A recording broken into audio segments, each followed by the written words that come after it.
بسم اللہ الرحمن الرحیم۔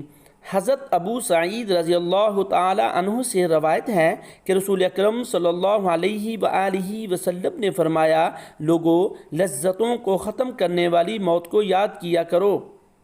قبر ہر دن اپنے مردوں سے خطاب کرتے ہوئے اعلان کرتی ہے، میں غربت و تنہائی کا گھر ہوں، مٹی اور کیڑوں کا گھر ہوں۔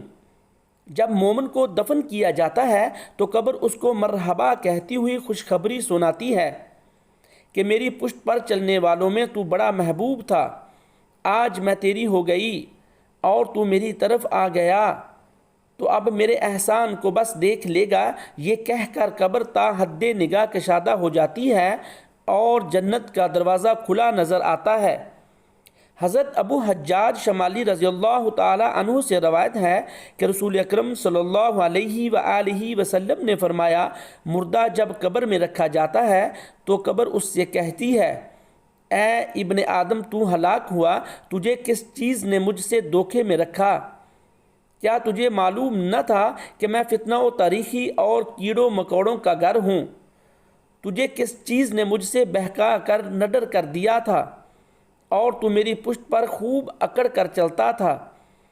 اگر وہ مردہ نیک ہوتا ہے تو اس کی طرف سے قبر کو جواب دینے والے جواب دیتے ہیں کہ اے قبر، تو ذرا دیکھ تو کہ اس کے عمل کیسے ہیں۔ یہ اچھائی اختیار کرتا تھا اور برائی سے باز رہتا تھا۔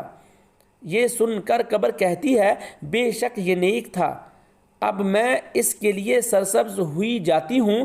مردے کا جسم اس وقت منور ہو جاتا ہے اور اس کی روح اللہ کی طرف چڑھا دی جاتی ہے۔